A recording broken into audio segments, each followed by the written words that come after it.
persyaratan dan berapa biaya yang diperlukan untuk pendaftaran Working Holiday Visa Australia.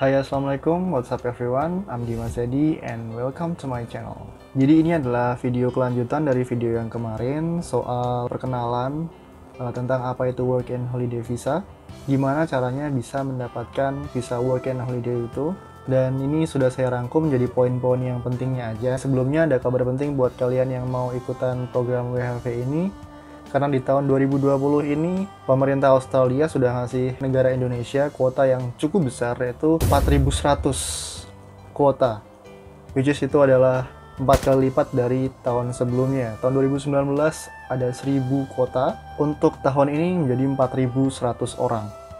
Jadi ini kesempatan yang cukup bagus buat kalian yang baru pertama kali mau daftar Working Holiday Visa. Nah, cara untuk apply visa WHV ini, kalian tuh sebelumnya harus dapetin yang namanya surat rekomendasi pemerintah Indonesia atau surat SRPI, atau anak-anak WHV itu biasanya nyebut surat sakti, yang diadain setiap tahun.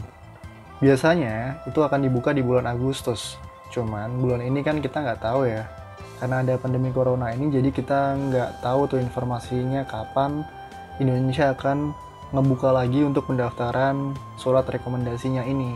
Tapi kalian gak usah terlalu khawatir, lebih baik kalian persiapin dulu apa persyaratannya dan siapin semua kebutuhan yang nanti akan dipakai buat daftar.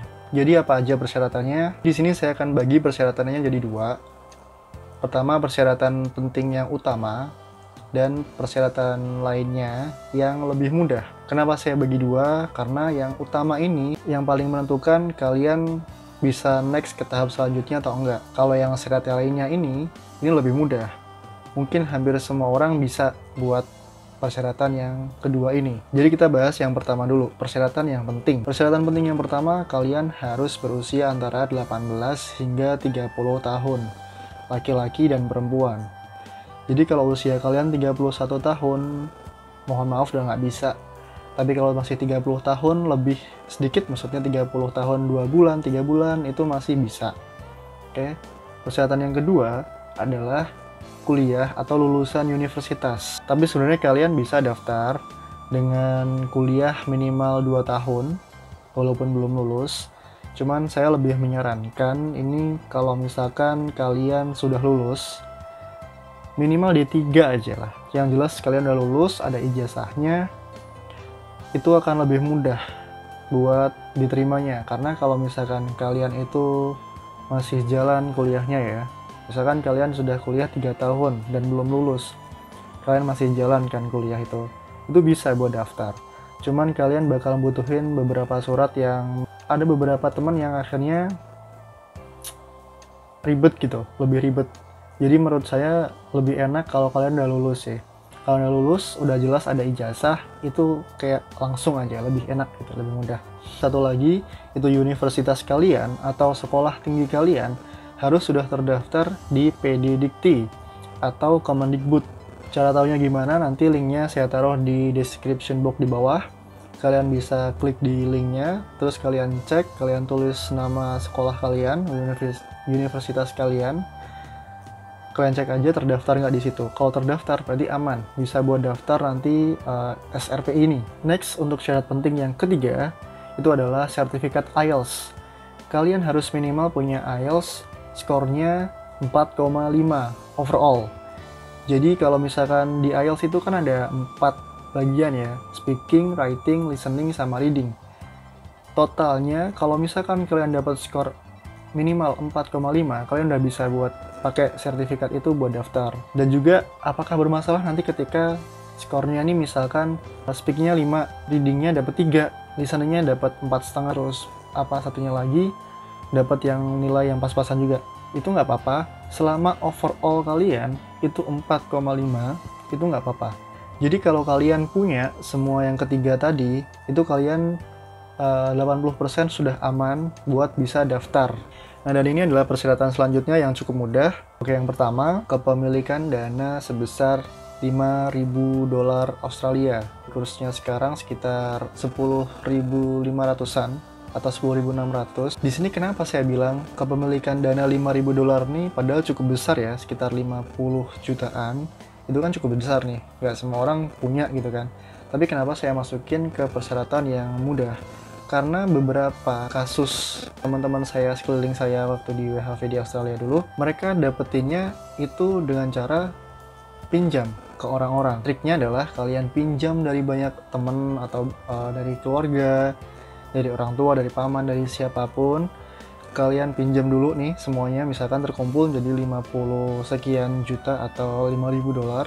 Setelah kalian ada di bank sekitar 5.000 dolar itu, kalian bikin bank statementnya. Nanti begitu bank statementnya keluar, di situ tertulis kepemilikan dana berapa, sekian kan, minimal 5.000 dolar itu. Setelah itu kalian bisa kembaliin lagi uangnya, kalian tarik lagi uangnya, kalian kembaliin ke orang yang kalian pinjam uangnya. Jadi itu cuma buat persyaratan doang, gak harus kita bawa, dan itu juga bukan buat mereka atau siapapun, itu buat kita sendiri sebenarnya, buat kayak nanti misalkan kita ada di Australia terus kita bisa mandiri itu seenggaknya kalau belum dapat pekerjaan. Jadi uang itu tuh nggak dikasihin ke siapa-siapa, yang dibutuhin cuma bank statement kepemilikan dana kalau kita punya dana sebesar 5.000 dolar. Itu aja. Satu lagi, ini yang paling penting ya, masa berlakunya bank statement itu biasanya 3 bulan aja. Jadi lebih amannya kalian bikin bank statement ini nanti ketika pendaftaran udah mau dibuka. Next kita lanjut ke persyaratan yang kedua, yang persyaratan mudah, yaitu KTP. Kalian pasti punya KTP kan semuanya. Dan persyaratan yang ketiga yaitu adalah paspor. Kalian harus bikin paspor kalau belum punya paspor, tapi kalau kalian udah punya paspor, minimal masa berlaku paspor yang bisa dipakai adalah 18 bulan. Jadi kalau sisa waktunya itu tinggal 15 bulan atau bahkan kurang dari 18 bulan tadi, mending kalian bikin lagi paspor ya. Kalian datang ke imigrasi terus bikin paspor lagi, karena paspor itu setahu saya dia nggak diperpanjang, tapi dia diganti dengan paspor yang baru. Nomornya nanti bakalan baru gitu. Dan yang keempat adalah SKCK dari Polda. Ingat ya, dari Polda, bukan dari Polres, bukan dari Polsek, dari Polda. Atau juga kalian bisa. Oke, lanjut. Tadi kita kemana? Ke poin keempat ya kalau nggak salah. SKCK dari Polda. Dan ini bukan dari Polres, bukan dari Polsek, apalagi dari Pos Kampling. Harus dari Polda ya. Jadi kalian datang ke Polda kalian, di daerah kalian, provinsi kalian. Kalau misalkan di Jawa Timur, kalian datang di Polda Jatim. Di Surabaya, kalian di Jakarta, kalian bisa datang di Mabes Polri, itu juga bisa. Dan persyaratan yang kelima, tentu aja kalian belum pernah ikut program WHV ini. Selama kalian belum pernah ikut, jadi kalian bisa daftar. Semua dokumen harus lengkap dan diformat dalam bentuk PDF. Jadi nanti total dokumen kalian itu ada 7 yang perlu dilengkapin. Yang pertama itu ada ijazah, ada IELTS, lalu ada bank statement, ada pasport, kemudian ada SKCK, ada KTP, dan ada foto terbaru yang backgroundnya putih. Dan selanjutnya adalah biaya-biayanya. Yang pertama itu ada SRPI, surat rekomendasi pemerintah Indonesia, itu gratis. Kemudian yang kedua itu ada Embasi Australia, itu sekitar 5 jutaan, lebih tepatnya berapa?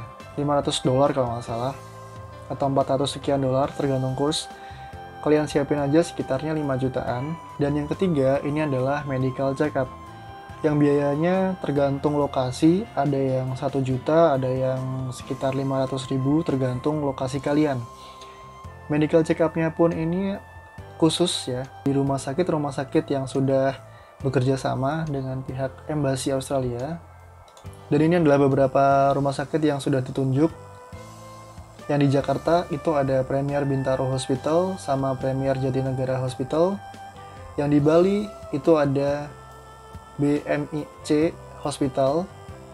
Kalau yang di Jawa Tengah itu ada Elizabeth Hospital. Yang di Jawa Timur itu ada Premier Surabaya Hospital. Yang di Sulawesi itu ada Siloam Hospital Makassar. Di Sumatera ada Pramita Laboratory and Diagnostic Clinic. Jadi total ada 7 rumah sakit yang ditunjuk oleh Embasi Australia yang ada di Indonesia. Dan juga ada info tambahan, untuk tahun ini belum ada kabar terbaru pertanggal 15 Agustus tahun 2020 mengenai pendaftaran WHV di Indonesia. Sepertinya karena masih besar-besarnya adanya pandemi COVID-19 yang ada di seluruh dunia. Penerbangan internasional pun juga sampai hingga saat ini belum dibuka. Jadi